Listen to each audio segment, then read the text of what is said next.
किसान आंदोलन में जो तीसरा इम्पॉर्टेंट टॉपिक है वो दक्कन राइट, दक्कन के दंगे भी उसको कहा जाता है, जो 1875 में हुआ।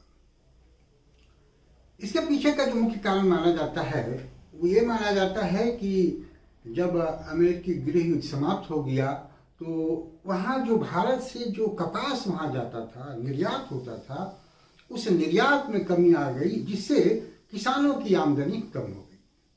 दूसरी बात ये कही जाती है कि लगातार फसल खराब हो रहे थे, इससे भी किसानों की दिक्कतें बढ़ रही थी। और इन बिटवीन 1867 में सरकार के द्वारा लगान में बढ़ोतरी कर दी गई, 50% तक बढ़ोतरी हो गई, जिससे किसानों की स्थिति और खराब हो गई और किसान अपनी जमीन, अपना घर रेहन रख के कर्ज लेकर लगान को चुकाने लगे। और लगान को चुकाने में इतना कर्ज हो गया और उस कर्ज पर ब्याज की दर इतनी होती थी, कमर तोड़ ब्याज की दर थी, कि किसानों को जमीन से बेदखल होना पड़ा।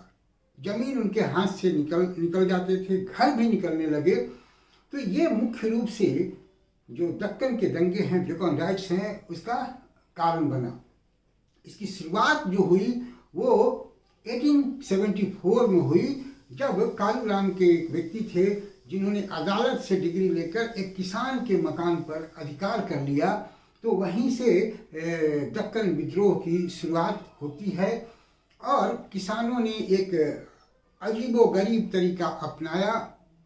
सामाजिक बहिष्कार किया गया महाजनों का, मुख्य रूप से जो भी उस समय बुलेटीदार उनको कहते हैं, जैसे गांव में नाई, धोबी, बढ़ई ये होते हैं जो काम करते हैं, उनको महाजनों का काम करने से रोक दिया गया। महाजनों के घर में जो नौकर सर्वेंट्स काम करते थे उनका भी सामाजिक बहिष्कार किया गया।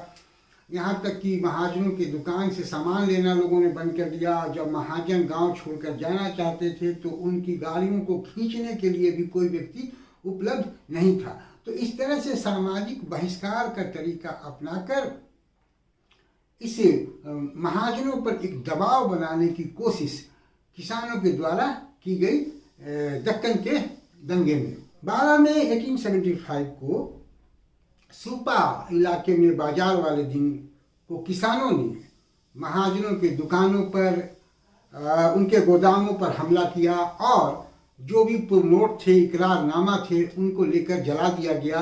तो यहाँ शारीरिक रूप से मारने की कोशिश नहीं की गई, कोई हिंसात्मक कार्रवाई करने की कोशिश नहीं की गई, बल्कि जो भी इकरारनामे थे जिससे वो बंधे हुए थे किसान, जिससे वो मजबूर हो जाते थे अपनी ज़मीन से बेदखल होने के लिए, उन इकरारनामों को जला दिया गया। हालांकि सरकार ने फिर इस आंदोलन को दबा दिया, लेकिन सरकार का यहाँ भी रवैया जो है वो संतुलित था, क्योंकि यह आंदोलन भी उपनिवेशवाद के खिलाफ या अंग्रेजी सरकार के खिलाफ नहीं था। इसलिए किसानों को राहत देने के लिए 1879 में दक्कन कृषक राहत कानून बनाया गया और उससे किसानों को संरक्षण प्रदान किया गया, जिसके बाद यह आंदोलन शांत हो गया। वैसे रविंद्र कुमार का कहना है कि जो भूमि का बड़े पैमाने पर हस्तांतरण हो रहा था किसानों से सूदखोरों के हाथ में, इस वजह से ये दंगा हुआ। लेकिन यान काटनॉक इस बात से इनकार करते हैं। वो ये तो मानते हैं कि भूमि का हस्तांतरण हुआ, लेकिन भूमि का हस्तांतरण इस दंगे की वजह थी, इस बात को वो नहीं मानते हैं। दूसरी तरफ चार्ल्सवर्थ का कहना है कि मुख्य अगर देखा जाए तो सिर्फ 5% जमीन जो है उसी का हस्तांतरण हुआ।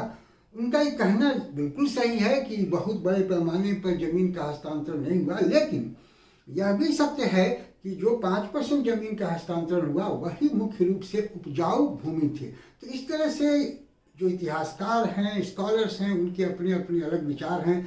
चार्ल्सवर्थ तो ये भी कहते हैं कि जो लगान बढ़ाई गई, जो कारण बताया जा रहा है कि कहीं कहीं 50% लगान बढ़ाई गई, कहीं कहीं 200% लगान बढ़ाई गई, वो इस उथल पुथल का कारण नहीं था, क्योंकि अहमदाबाद के पास जो उथल पुथल हुआ वहाँ तो लगान बढ़ाई ही नहीं गई थी।